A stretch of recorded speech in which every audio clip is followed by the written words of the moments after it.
భద్రాద్రి కొత్తగూడెం జిల్లా ఇల్లందు క్రాస్ రోడ్లోని budget hotel convention హాల్ను డిప్యూటీ సీఎం భట్టి విక్రమార్క పర్యాటక శాఖ మంత్రి జూపల్లి కృష్ణారావు పరిశీలించారు. ఇద్దరు మంత్రులు పర్యటనకు వస్తే కనీస ఏర్పాట్లు చేయాలనే బుద్ధి లేదా అంటూ టూరిజం శాఖ ఎండీపై మంత్రులు ఆగ్రహం వ్యక్తం చేశారు. 3 నెలల్లో పనులు పూర్తి చేసి ప్రారంభిస్తామని మంత్రులు తెలిపారు. సీఎం రేవంత్ రెడ్డి ఆధ్వర్యంలో ఖమ్మం జిల్లాను పర్యాటకంగా అభివృద్ధి చేసేందుకు కృషి చేస్తామన్నారు.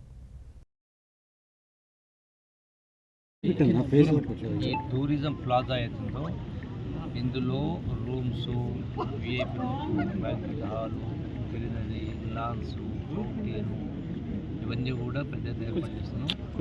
ఇది నెక్స్ట్ 3 monthsలో కంప్లీట్ చేసే కాల్కులేసి ఇది ఉపయోగం తెచ్చి ఏర్పాటు చేస్తాం. టూరిజం ప్రమోషన్లో భాగంగా ఇవన్నీ చేస్తున్నాం. ఇప్పుడే కిందసారి వచ్చినాం.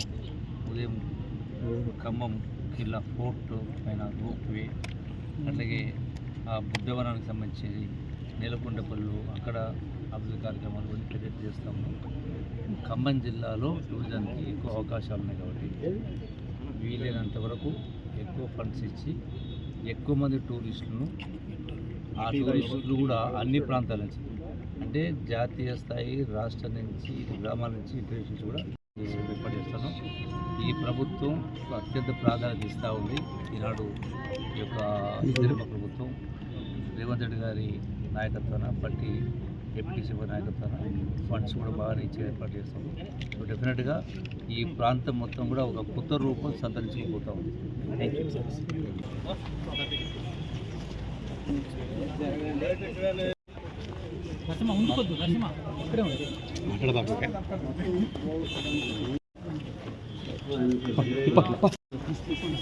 కొంచెం 2014 బిగినింగ్లో లేకపోతే 2013 ఎండింగ్లో ఆనాడు నా లెటర్ పైన ఇచ్చినటువంటి శాంక్షన్ ఇది. అప్పుడు తర్వాత పనులు మొదలైనాయి. అంటే శాంక్షన్ మాత్రం చిరంజీవి గారి తర్వాత ఇప్పటి వరకు ఈ 10 ఏళ్ల కాలంలో మన తెలంగాణ రాష్ట్రంలో ఒక్క టూరిజం హోటల్ కూడా రాలేదు. సరే, మధ్యలో ఆగిపోయింది. మరలా మొన్న మీ అందరూ అభిమానంతో నేను గెలిచిన తర్వాత మరలా దీన్ని పునఃప్రారంభం చేయించడం జరిగింది. మీరు కూడా ఆ విధంగా ఒక 1 కిలోమీటర్ ఆ దారి వేస్తూ దాని ట్రెక్కింగ్ అంటే వాళ్ళ అక్కడ ఉన్న ఉద్యోగస్తుల సహకారంతో ట్రెక్కింగ్ చేసే విధంగా దానికి కూడా నేను ఒక లెటర్ ఇవ్వడం జరిగింది.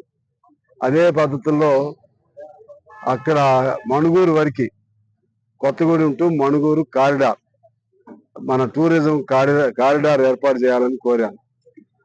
టూరిజం కారిడార్ అంటే అర్థం ఏంటంటే అక్కడ హాట్ స్ప్రింగ్ అని వేడి నీళ్లు సహజంగా వస్తున్నాయి మణుగూరులో. దాన్ని కన్వర్ట్ చేసి చన్నీళ్ల కింద మార్చి తర్వాత మన స్విమ్మింగ్ పూల్ని ఏర్పాటు చేస్తే బాగుంటుంది అనేది నాకు ఆ ఫారెస్ట్ అధికారులు చెప్పారు.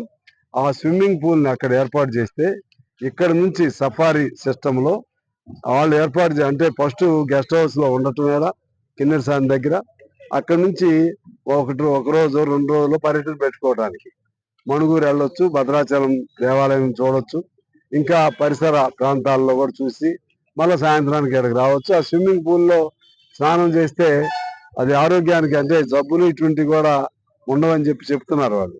అంటే జబ్బులన్నీ పోతాయని కాదు కానీ మంచి వాటర్ అని చెప్పి ఈ విధంగా అనేక అంశాలపైన నేను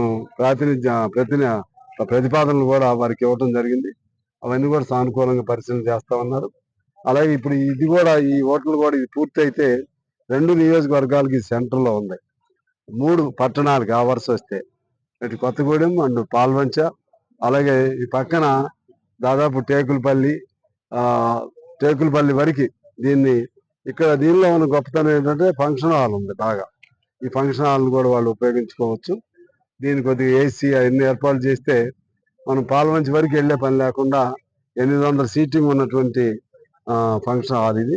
ఆ విధంగా దీన్ని కూడా బాగా ఉపయోగించుకోవచ్చు. మొత్తంగా మనకి అదేవిధంగా నేను 800+2 అవి కూడా అడిగాను. అవి కూడా వస్తే పాల్వంచిలో జెన్కోలో, అలాగే మన కొత్త మైన్స్ ఇంకో 1-2 వస్తే కొత్తగూడెం నియోజకవర్గం మొత్తంగా బాగా మరింత ముందుకెళ్లే అవకాశం ఉందని తెలియజేస్తూ ఈ కార్యక్రమంలో వచ్చినటువంటి ఉప ముఖ్యమంత్రి గారు, అలాగే టూరిజం మంత్రి గారు, అలాగే వ్యవసాయ శాఖ మంత్రి గారు, ఇక ఇతర పెద్దలు కూడా మన నియోజకవర్గం నుంచి నేను ధన్యవాదాలు తెలియజేస్తున్నాను.